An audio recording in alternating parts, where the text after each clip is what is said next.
Disclaimer, this is a video of me reacting to someone else's Five Nights at Freddy's theory. I don't always agree with them, but that has nothing to do with how I feel about them as a person or even their channel as a whole. I have and will continue to make it clear that I am a fan of this creator, and this video is simply me providing my own opinions on their theory. This video is not trying to say that I know better or am better than this creator, it's simply me seeking out other people's opinions so that I can explain the things that I agree with, the things I don't, and so I can understand these alternate opinions whether I agree or not. Anything negative I say or any negative reaction I have towards the theory is just me disagreeing, and I will always explain my point of view. Whether you agree with my stance or the creators, please just be civil towards both of us in the comments. Thank you and enjoy the video.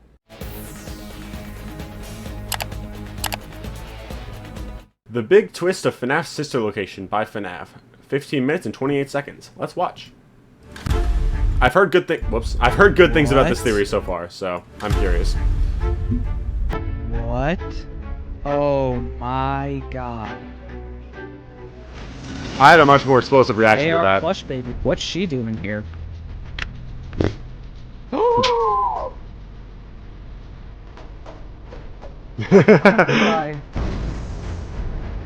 I'm gonna cry. In the last 4 years worth of FNAF games, there's been some subtle or even blatant callback to Sister Location. This is one of the biggest mysteries of modern FNAF because it feels like Scott and Steele are desperately trying to tell us something. And it wasn't until now that I think I figured it out. This year, Sister Location turned 9 years old, and in those 9 years, we've figured out a lot of stuff surrounding the game. But nothing compares to what I'm going to talk about today. There's details and clues that have been right in front of our faces that were completely overlooked for years until now. Let's get started. One thing that's always been weird to me about Sister Location is how sci-fi Scott suddenly took the series. Maybe you'll relate to this, but I've always found it weird how Afton was able to build a giant underground bunker directly beneath his house. How much did this cost? Where did he get the money to build this? And even if he did have the money, logistically, how would someone build something like this? Well, the answer is he didn't build it. It's been widely believed for a while now that William Afton was the businessman of Fazbear Entertainment, who handled all of the money, while his partner Henry was the creative genius, who designed and built the animatronics. This was backed up by the newest game, Secret of the Mimic, where we learned that while Henry was working with Edwin on the animatronics, I got the change order from Hen last night. It would be so much easier to keep using the spring locks.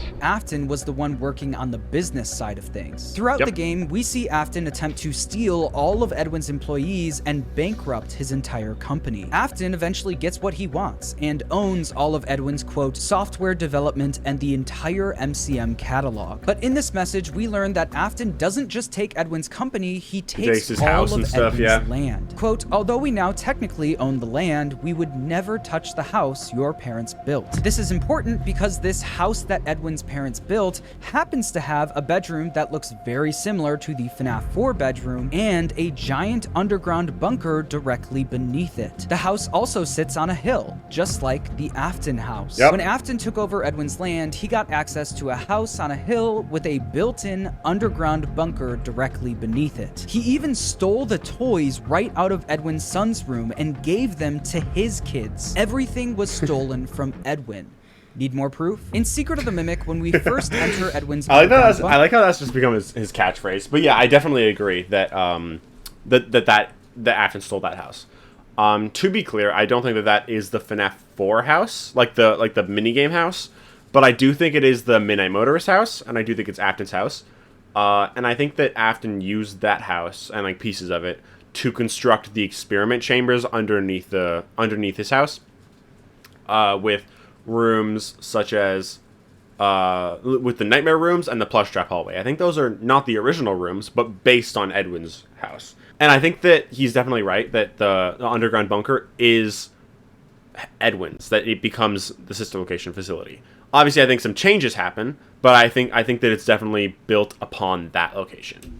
And get on the little ride, you can hear a song start playing in the background. This song is called Breathing Corridors and was created by Leon Riskin, Scott's go-to composer for all of the FNAF soundtracks. The song Breathing Corridors is actually about 3 minutes long, but since this little ride only lasts about a minute, we never actually get to hear the whole song in-game. So one day, while listening to the entire soundtrack, I noticed that Breathing Corridors house is literally just a slowed down version of Venta Black from Sister Location.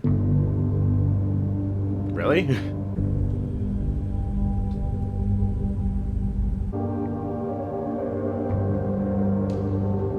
Is that the Ennard theme, or?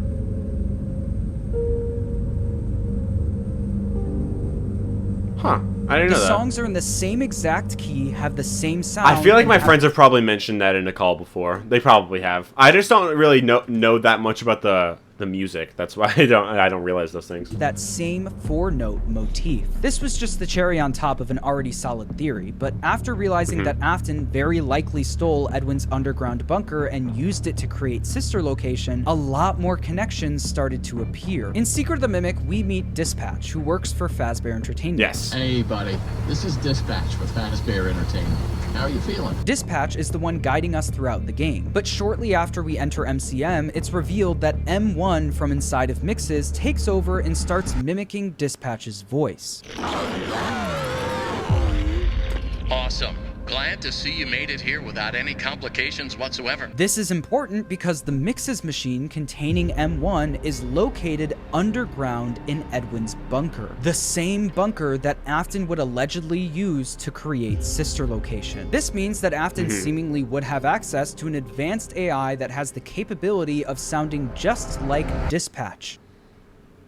Glad to see you made it here without any complications whatsoever. I was just talking about that. I was talking about that earlier in the stream, and I was kind of expecting that he would bring this up.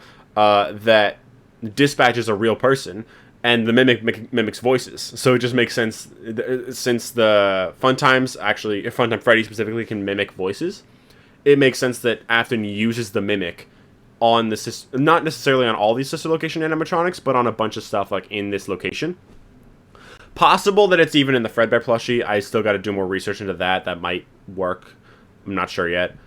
Considering the Fredbear plushie is also in FNAF World, and FNAF World has a lot of mimic connections too. So that's a theory that I want to make in the future at some point, because I'm very curious about that, and I want to do more research into that.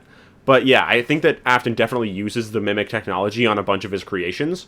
And that including hand unit actually makes a lot of sense. Welcome to the first day of your exciting new career. I will be your personal guide to help you get started. If you don't know already, Dispatch from Secret of the Mimic and Hand Unit from Sister Location actually share the same voice actor, Andy Field. While this isn't the first time a voice actor has played multiple roles in this franchise, this specific instance feels it's more like the same role, basically. I think it makes sense that when Afton took over Edwin's underground bunker, he also acquired F10N4, which is an AI that contained the voice of Dispatch. This could have been how Afton got the voice for Hand Unit, but I don't think that's all he got. I think Afton also got his hands on the Mimic program. Let me explain. In Security Breach, it's been basically confirmed that all of the Glamrock animatronics are using the Mimic program. This is heavily talked about in the Tales from the Pizzaplex books, but there's also proof for this in Security Breach itself. There is a whole section of the game where you enter an endoskeleton daycare. In this area, there are certain behaviors depicted on the doors. Good behavior gets a check mark, while bad behavior gets an X. This is where we're training the endoskeletons how to behave properly by showing them which behavior to mimic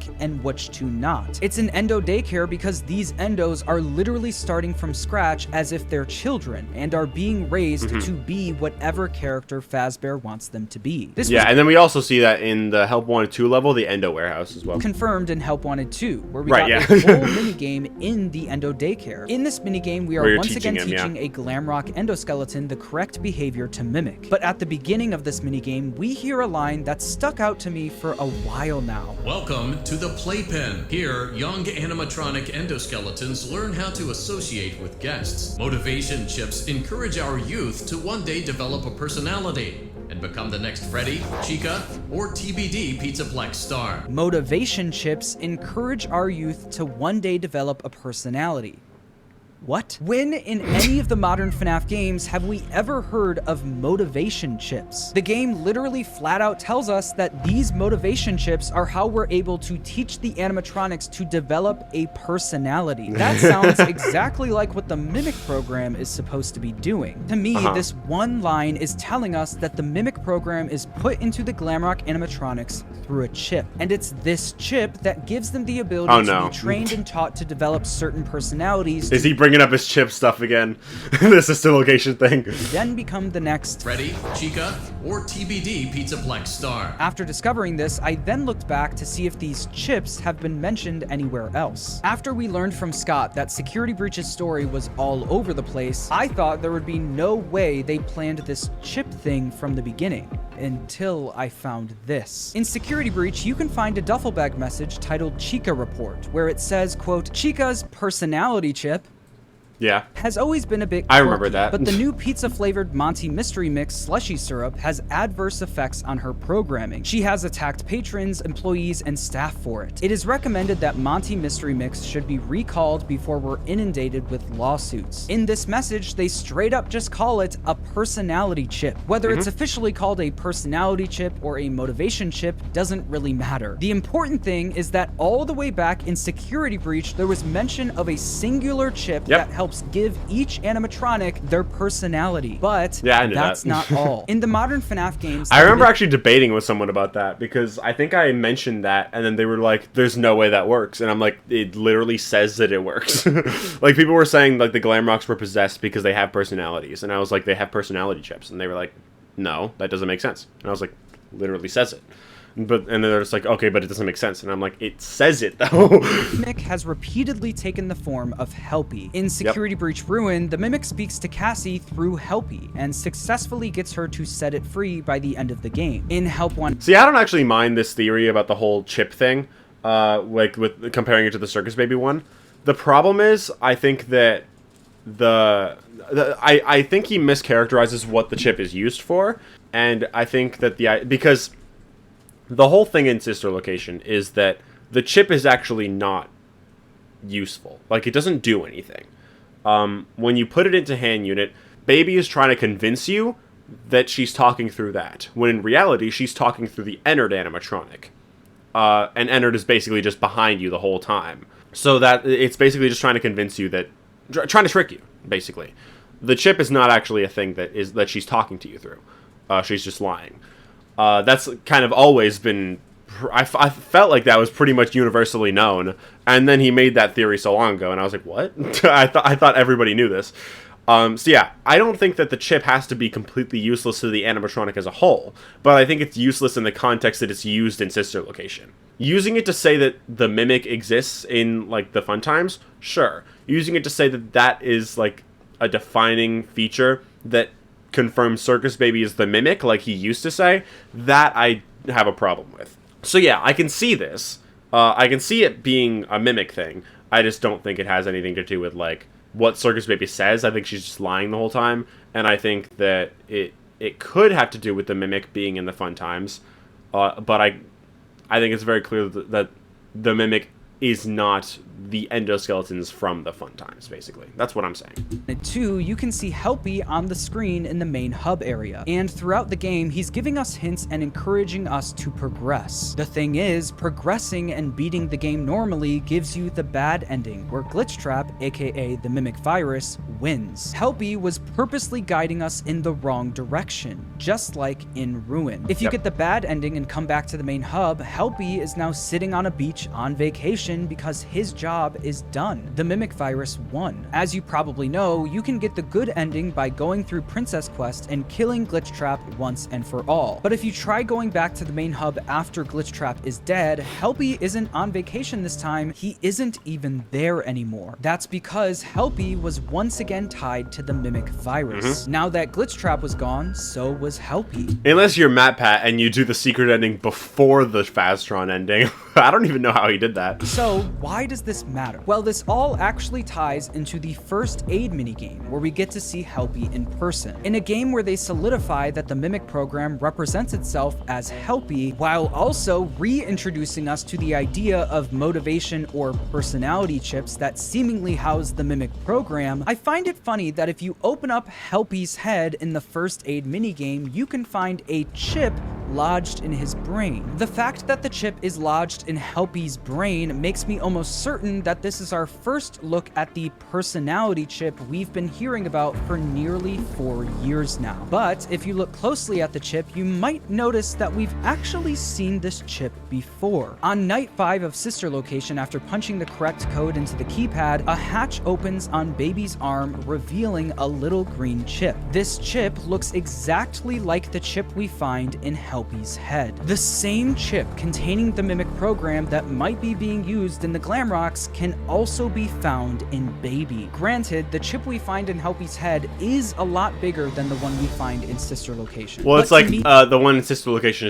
is just a piece of the personality chip, basically. it is painfully obvious that they designed these chips to look similar. I just think that the one in Helpy's head is a newer version of the chip that's being mass-produced for the Glamrocks. These two chips might be the same chip, but just made decades apart from each other. Like we established earlier, Afton is in charge of the business side of things at Fazbear Entertainment. Afton is, at least we think, not a genius engineer like Henry. So if this is actually true, and Afton really did steal the Mimic program from Edwin, that would explain how he was able to create such advanced animatronics. So much so that even the board of Fazbear Entertainment was shocked at what Afton was able to achieve. There's no doubting what you've achieved on a technical level. These are clearly state-of-the-art. This might also explain why the Funtime animatronics are able to mimic voices, which we literally see happen in Sister Location. You must let us inside the room.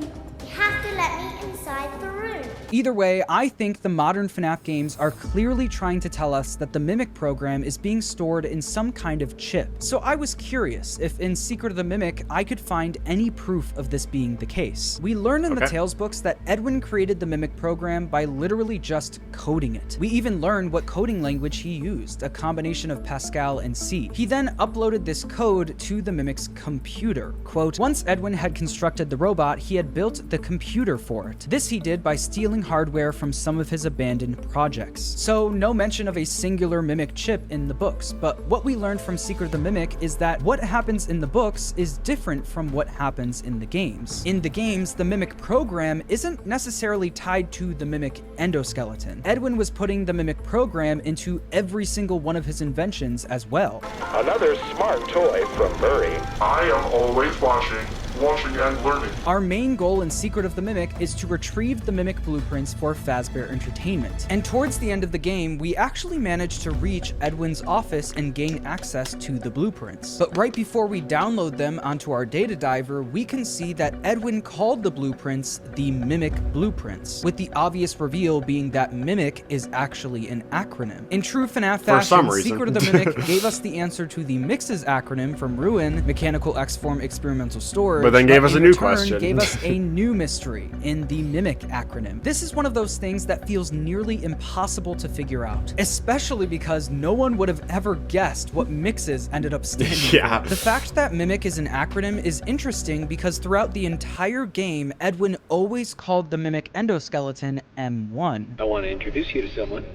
This is M1. We never once hear Edwin call it the Mimic endoskeleton. Since these blueprints aren't called the M1 blueprints, what if they're not blueprints for the physical Mimic, but for the Mimic chip? This would mean the C on the end of the acronym could stand for chip. I could also see it starting with something like Murray's and ending with integrated circuit. Or it could also be mechanical, like it is for Mixes. Integrated circuits are chips typically designed to store and run programs. So if these blueprints really are for the Mimic chip, how would Afton get his hands on them? Well, for that to happen, the escape ending of the game would have to be the canon one. In this ending, we willingly give the Mimic blueprints to M1 and go home. Afton would then gain access to M1 and the blueprints once he takes over Edwin's bunker. This ending feels like the canon one for a few reasons. First, it is absolutely in character for Arnold to want to finish the job and get out of there as soon as possible. That's fair, Second, in the parachute ending, everything including Edwin's Edwin's house and the bunker get destroyed. If this happened, it would be a lot harder for Afton to move in and build sister location. There's also the fact that Afton uses the same toys as Edwin for his kids, and if the whole place burned to the ground, those toys would be destroyed and unable to be reused. There's also the third ending where we defeat the Fair enough, but he could just make new ones, or they could be mass-produced by Fazbear or another company, and maybe he's just like, I'll get the same ones. But in the movie, he does take the plane from Garrett and give it to Vanessa, so it does make more sense that it would just be he takes them from Edwin. But that's unlikely to be canon since we know this isn't the end for the Mimic. Little did Arnold know that— Well, yeah, but it also depends, like, how the Mimic works there. Like, it could just be, like, that's one version of the Mimic that is disabled, but there's still other versions of the program that are out there, whether attached to the data diver or, like, in his facility. Like, it could easily just be, like, that endoskeleton is disabled for now, but it'll come back later on. Kind of like in the Mimic epilogues in Tales. The Mimic gets spring-locked and disabled, but, like, it still has to work at some point later on in the future, right? So, giving the blueprints to M1 and driving away inadvertently might have given Afton access unless the to endoskeleton dies in the program, a it's just used giant separately, underground bunker, and a familiar AI voice to greet workers who decide to visit. Welcome to the first day of your exciting new career. One thing that I want to make clear is that I do not think Scott had the Mimic in mind when making sister location. If this chip in Baby's arm really does contain the Mimic virus, that would mean that Scott and Steelwool went back and made that chip more important than it originally was. This is how FNAF always has worked. Scott builds on things. See, that can very much be the case, but I also think it's entirely possible that Scott just planned to have the Mimic exist, but didn't plan for it to be the main enemy at any point. Like, maybe he saw potential for it, and he was just like, you know what, I can do that, if, like, when Help Wanted 2 happened, right? I could see it being like, again, because FNAF World has so many Mimic connections, I could easily see it being like not Matt Pat. Scott was like, okay, I'll make this device, this endoskeleton or this program or whatever that can mimic things. I keep mixing up names.